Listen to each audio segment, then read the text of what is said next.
Caddis Maximus here again, this time bringing you a review of the Napa Evercraft 3/8 drive crow's foot set. We have both the metric and standard 6-point as well as the Imperial or standard 12-point.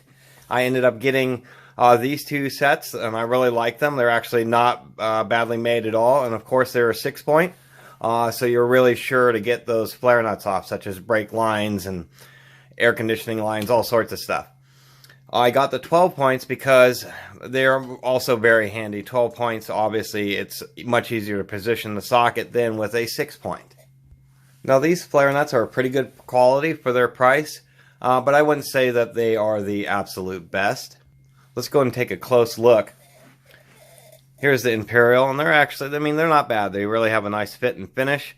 You can see where they attempted, or they fluted the drive end, but they didn't flute the socket end, which I thought was kind of interesting. But these have worked just fine without the fluting. I just thought it was odd that they fluted one side but not the other. They're all pretty consistently made and rounded.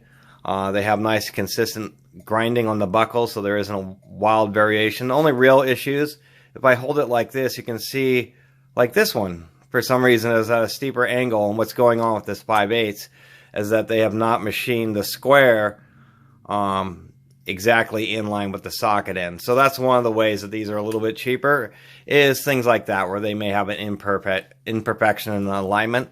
But generally speaking, they've had a nice tight fit, and even though they are pretty thick, I've definitely felt confident of not worrying about these things flexing or breaking at all. Let's take a look at the 12-point. It's a little bit of a different story.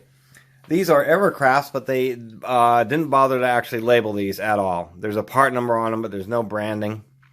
And these are built pretty well, but I would say they're a little cheaper than these down here. Even though they have a nice feature where they drilled a hole in the back of the crow's feet to hold it onto the socket wrench better. There's quite a bit of inconsistency. You can see where the bevels are really deep on some of them and really shallow on others. Like the 7/16 here, they really overground it. You can see, there we go, how thin that buckle is. I mean, the buckle is far thinner than the drive end. I mean, if this socket fails, this part right here will just break off. And so that was a little disappointing to see how the grind was so inconsistent on these, because I really liked how these have come out. Also on this 3/8, which is the day I bought it, I needed the 3/8 12-point because I just couldn't get one of these to at the right angle. And this is the 3/8. I used it a few times, and you can see it kind of looks weird and odd and off-colored. And now you can see like half the chrome is just peeled off this socket. It just totally just didn't bond, and it just totally peeled off.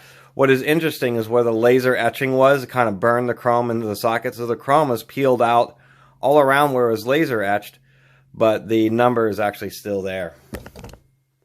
On to why flare nuts are handy and why you should own them. There are flare nut wrenches and they work pretty well, but oftentimes flare nuts are either in a tight spot where you can't get a wrench, or two, they oftentimes are really jammed and really tight, and it's just real hard to get enough force on a box wrench style flare nut. So you would use something like these with a breaker bar, so you can get it on there and get a much greater amount of leverage. Obviously, when you have it on it, also you have this offset, and this is a property of crow's feet where they have this little protrusion. That way you can either run it this way or flip it over, and then that way you can drive it and it will be totally flush. Another thing that they are commonly used with is, of course, extensions. These, that way you can reach down somewhere and then get onto the flare nut and remove it.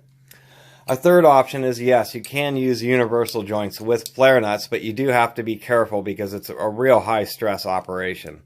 So when you use universal joints with flare nuts, you just have to be real careful, and you have to really hold the extension steady once you get the socket onto the flare nut to keep it from wanting to rock back and forth, which can be real damaging to flare nuts. And so that's the one tip there. Otherwise, yes, you can use them with the universals here and really just get into some really tight, odd spaces and save yourself a bunch of time. So that's a quick video about crow's feet and why they're handy and why I'd recommend owning some, because they really, and especially flare nuts, because they really end up paying for themselves. Versus the box wrenches, you quickly get used to just having the flare nuts, throwing them on a breaker bar, and just having a nice easy time removing those flange nuts. Anyway, thanks again for watching. Please subscribe. Catus Maximus out.